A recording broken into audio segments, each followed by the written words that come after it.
Well, it's February the 19th. I don't know if you can see the snow or not, but it's been snowing all day. And this is what we've got. Nothing. I'm glad it's not sticking. Alright, it's cold. I'm going in.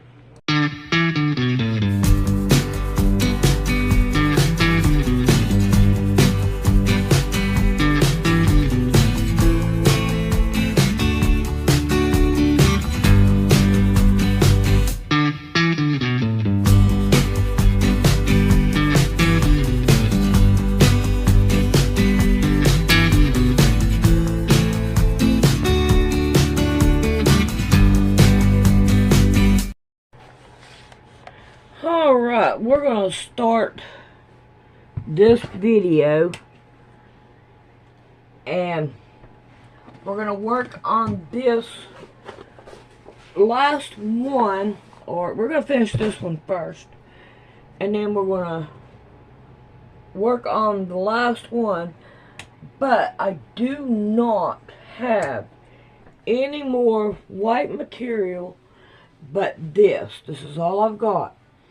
So I'm going to finish this one, but we're going to have to get some more material before I can continue on to get the rest of these done. So, here we go. The Wonderful Wizard of Oz, Dorothy, the Wicked Witches, Toto, the Yellow Brick Road. We all know the story, right? Well, think again. What Hollywood showed you is only part of the picture. The world of Oz is far darker than you've ever imagined. Behind the magic of Oz lies a chilling reality. Imagine a man cursed to cut off his own limbs, piece by piece. A wizard who ruled through manipulation and control, using fear and deception to hold the masses in his grip. And Dorothy? She wasn't just a fictional character. She was real, and she wasn't the only one. The story of Oz isn't just a fairy tale.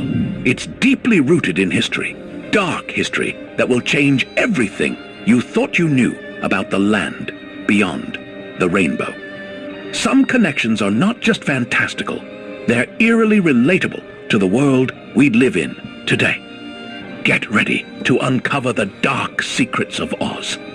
This journey will alter how you view the world of Oz forever. Before The Wizard of Oz, L. Frank Baum explored a variety of ventures. He opened a general store, but unfortunately, it wasn't sustainable. He launched a newspaper, but struggled to stay afloat. He even tried to be a traveling salesman, though it wasn't the perfect fit for his talents. By 1899, after numerous ventures that didn't pan out as hoped, Baum was searching for the breakthrough that would finally match his skill set.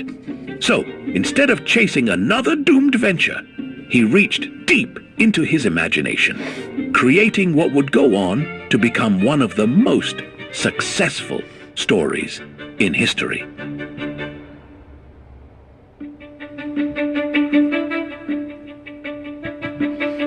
Back in the 1890s, scarecrows weren't just farm props. They were symbols used in political cartoons to represent farmers, specifically farmers who were seen as helpless, clueless, and easily manipulated. During this era, farmers were drowning in debt thanks to the fallout of the financial crisis. Crops were failing, debts were rising, and the government was not on their side. The banking elite, wealthy financiers had the power, and farmers were seen as pawns in a much bigger game. Farmers were depicted as brainless puppets with no control over their own fate. In The Wizard of Oz, the Scarecrow is convinced he's the dumb one of the group. He spends the whole story thinking he's not smart enough, not good enough, not worthy enough. That's because this isn't just about a fictional scarecrow. This is about something much bigger. This is about ordinary people being manipulated by those in power, political leaders, wealthy elites, and anyone who profits from making you feel small, powerless, and not smart enough to make a difference. It's not just that the Scarecrow thinks he's dumb. It's that he was told he was dumb by people who had something to gain from his self-doubt. Because if you think you have no brain, you're much easier to control. The 1890s, America was in the middle of an industrial boom, but for factory workers, it was less boom and more grind. Long shifts, brutal conditions, and non-stop repetitive labor. Workers weren't seen as people. They were seen as cogs in a machine, replaceable, interchangeable, and heartless tools of production. Some say that's exactly who the Tin Man represents, the working class, dehumanized by industry and stripped of their humanity. Trapped in a system where you're just another body, another bolt, another cog. Cold, metal, heartless. But it goes deeper than that. There's a second theory, and it has everything to do with the gold versus silver currency debate of the 1890s. At the time, there was a heated argument over whether America's money should be backed by gold or silver. Silver was supposed to support the working class, while gold favored the wealthy banking elite, a struggle that echoes in the story of a man who lost himself piece by piece. The Tin Man wasn't always made of metal. Once upon a time, he was just a man, a simple woodcutter named Nick Chopper. He lived in Oz and was in love with a Munchkin girl. But their love caught the attention of someone who wasn't happy about it, her boss. And her boss just so happened to be the Wicked Witch of the East. The witch didn't want her finding love, happiness, or freedom. So she cast a curse. Every time he swung his axe, it betrayed him. First, his arm was chopped, then a leg, then another arm, another leg, until every single limb was gone. And with each loss, something strange happened. He didn't even feel it. A local tinsmith rebuilt him. His entire body was slowly replaced with tin, but something was missing. He lost his heart. She wanted him to become hollow, empty, and heartless. The Tin Man's journey isn't just about finding a heart. It's about getting back something he never realized he'd lost. He doesn't even remember it happened. Think about that. To go from being a human being to a hollow machine, slowly, piece by piece, without even realizing it's happening. Lions are supposed to be kings, the top of the food chain. But in The Wizard of Oz, we meet a lion who's not bold, not brave, and definitely not kingly. Instead, he's begging for courage.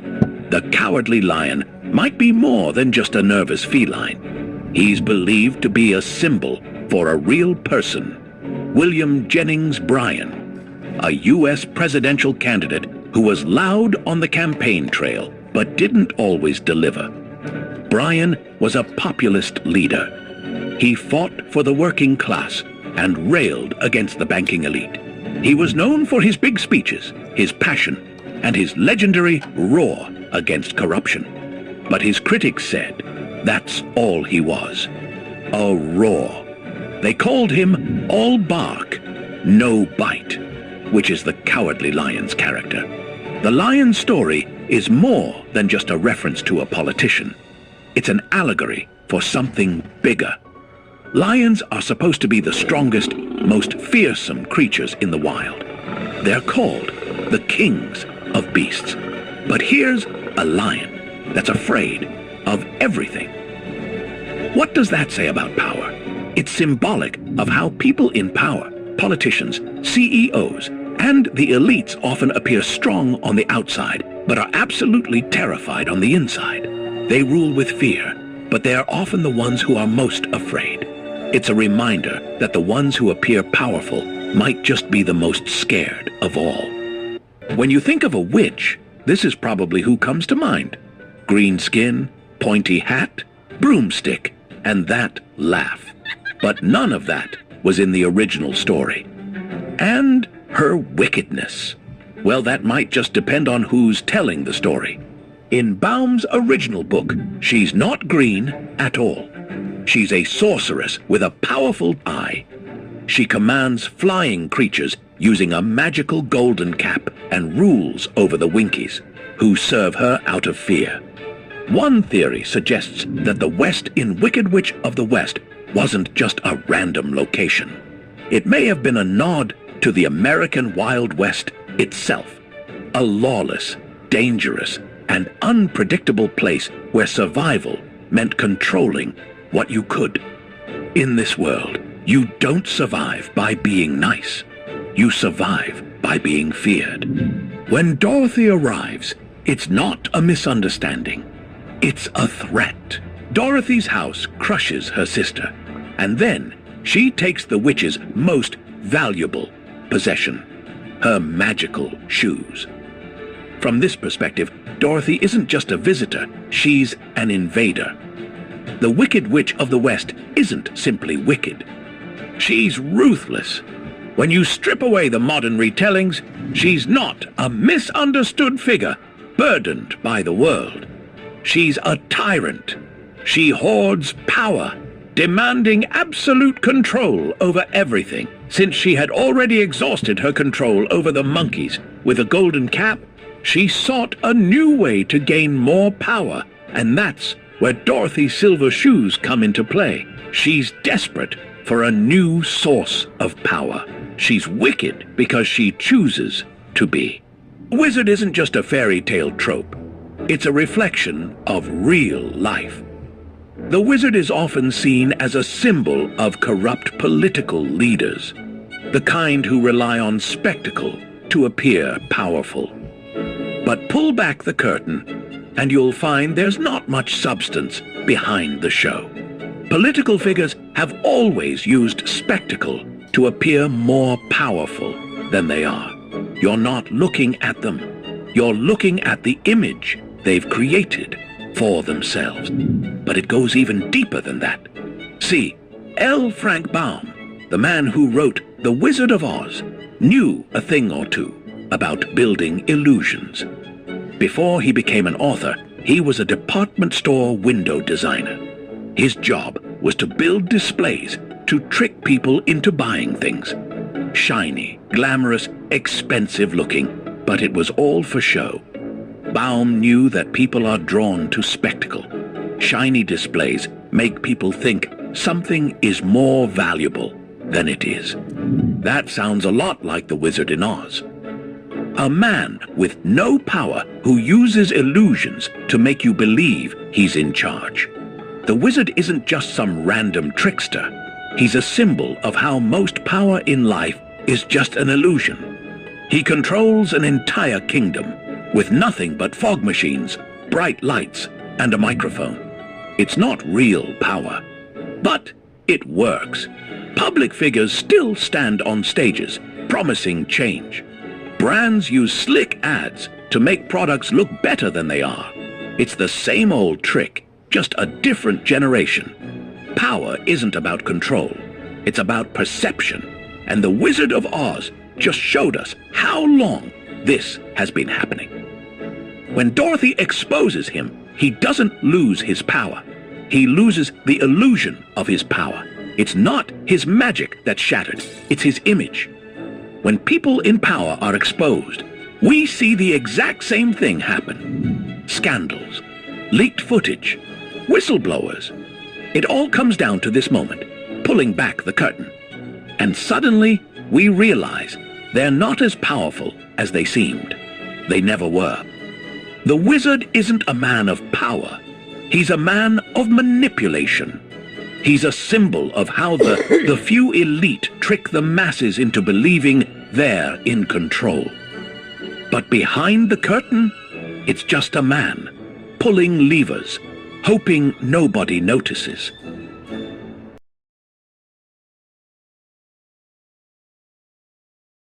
Alright, I'm going to see what I can do for this right here to make at least what, 4 more blocks, and then hopefully I can get at least 1 more out of it, and then we'll continue on after we get some more material. When Dorothy and her crew arrive at the Emerald City, they're handed green-tinted glasses. The gatekeeper says it's to protect their eyes from the city's brilliance. The Emerald City isn't actually green. It's just a normal city. But because everyone is wearing green-tinted glasses, it looks green to them. People think the Emerald City is rich and wealthy because emeralds are green and expensive. But it's not made of emeralds at all. The only reason people think it's wealthy is because they've been tricked into believing it is. The wizard tells people to wear the green glasses, and nobody questions it. They just put them on. So where did Baum get the idea for the Emerald City? There's 2 big theories for this. First is the Chicago's 1893 World's Fair. Baum lived in Chicago at the time, and the city had this incredible display called the White City. It was a collection of massive, dazzling white buildings that looked like marble and stone. The other theory is Washington, D.C. Some people believe the Emerald City represents America's capital city, a place of political power where the people in charge control the way the masses see the world. The color green is also a symbol for money, wealth, and greed. Just like the concept of follow the money, the Emerald City is a place where greed and power are always connected. And that's the bigger message of The Wizard of Oz. It's all an illusion. The glasses only work if you never take them off. We all remember the scene where Dorothy, Toto, and the group walk through a field of bright red poppies. But it's a trap. Poppies are associated with sleep, dream states, and altered consciousness due to their connection to opium-based medicines. Back when Baum wrote The Wizard of Oz in 1900, the world was in the middle of a public health crisis linked to it. Opium-based medicines were being used everywhere, even in children's cough syrups. So, when Baum wrote about a field of beautiful flowers that makes people pass out and lose track of their objective, it wasn't just a random idea. It was also a symbol of distraction and stagnation. Comfort is nice, but it won't get you where you need to go. If you're chasing your dreams, don't fall asleep in the poppy field. It's warm, it's cozy, and it feels safe. But if you stay too long, you may never want to leave. The Yellow Brick Road might just be the most famous road in American history. But have you ever wondered why it's yellow? Some say it's a nod to the gold standard debate of the 1890s, where gold was seen as the only way to back U.S. currency, while others wanted to introduce silver as a form of currency. And walking this path is Dorothy, a girl with silver shoes on a road made of gold. From the moment Dorothy steps onto that path, she's following the road someone else told her to follow, not a path that she chose. But where does it lead? Not to riches, not to wealth. It leads to a man behind a curtain. The Yellow Brick Road isn't really there to help Dorothy. It's there to control where she goes. She never questions where it's leading. She just blindly follows because someone told her to. This is exactly how people have been taught to live their lives for centuries. Follow the path. Stay in line. Go to school. Get a job. Work hard. But what happens when you get to the end of that path and there's nothing there? No wealth, no power, just a guy behind a curtain pretending to be in charge. If everyone's walking the same road, nobody's choosing their own path. And that's the whole point. It's about controlling the masses, keeping them in line and on one clear path, so that they never even think to step off of it. In the original book, Munchkins are just people who are slightly shorter. No wild candy cane outfits, no lollipop guild, none of that. In the book, they're normal townsfolk wearing simple, everyday clothes. They're farmers and they're workers. The Munchkins aren't singing and dancing immediately. After all, they've spent years living under the threat of the Wicked Witch of the East, where one wrong move could lead to punishment. Fear like that doesn't go away overnight. But as it slowly dawns on them that the witch is truly gone, and their caution gives way to joy, they sing, they dance, they celebrate their newfound freedom like citizens overthrowing a tyrant. It feels like a revolution, like citizens breaking free from a monarchy or a corrupt system of control. But even after the witch is gone, the Munchkins don't suddenly become independent. They don't set off on their own. They stay right where they are. They don't follow Dorothy down the yellow brick road. They just watch her go. They think they're free, but are trapped in the same little world they've always known because their beliefs are instilled in them. This isn't freedom, it's stagnation, the illusion of freedom. Glinda, the good witch of the South, not the North like the movie, plays a very different role in the original story. Unlike in the 1939 film, Glinda doesn't watch over Dorothy from the start. In fact, Dorothy doesn't meet Glinda until the end of her journey, after she's defeated the Wicked Witch of the West. Glinda resides in the South and serves as a wise mentor, revealing crucial knowledge only when Dorothy asks for help. She explains that Dorothy's silver shoes, which she's worn since she arrived in Oz, had the power to take her home all along. Glinda is seen as a powerful symbol of leadership and patience, someone who understands that sometimes the journey itself is the most important part of the story. Dorothy Louise Gage, L. Frank Baum's niece, was born in 1898. Tragically, she passed away just 5 months later from a severe illness. Her death shattered Frank's family. So, when it came time to create a central character for his most ambitious story, he named her after the little girl they lost, Dorothy. It's a touching tribute that gives Dorothy's journey a whole new layer of meaning. She's not just a character on a quest.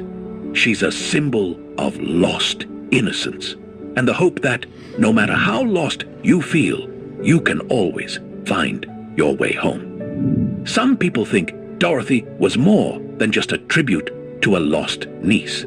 After all, L. Frank Baum was known for blending personal experiences with his creative work. So while Dorothy Gage gave the name its emotional weight, many believe that Dorothy's actual character was inspired by another woman in Baum's life, his mother-in-law. Baum's mother-in-law wasn't just any woman. She was Matilda Joslyn Gage, a feminist icon who fought for women's rights and didn't hold back. Her influence shaped Dorothy's character, turning her from a damsel in distress into a take-charge leader. Unlike the characters she traveled with, Dorothy never questioned her own courage, heart, or brains, and that was no coincidence. Dorothy isn't handed success. She has to claim it. She faces fear, doubt, and danger, but she never loses sight of her goal, getting home. This is classic hero's journey storytelling. The thing she's searching for was inside her all along. She didn't need a wizard, a witch, or even magic shoes. She had everything she needed the whole time. When Dorothy clicks her heels and says, "There's no place like home," she's doing more than just going back to Kansas. She's acknowledging that home isn't just a place. It's a mindset. It's a realization that we often have the power to change our lives without waiting for someone else to grant it to us. Dorothy had to realize her own power. We all want someone to give us the answer, but sometimes we have to walk the difficult path ourselves. That's what Dorothy does. She's not looking for power or fame, she just wants to go home. But when she gets home, she's not the same person she was before. That's why Dorothy matters. She's not a damsel. She's not a sidekick. She's the leader of her own story. And maybe she's a little bit of all of us, too. Alright, we have this right here cut out except for the feet. So we're going to have to do that when we get some more material. However, I got something to pour on Amelia. And I poured it all over Amelia's head. So now she can play.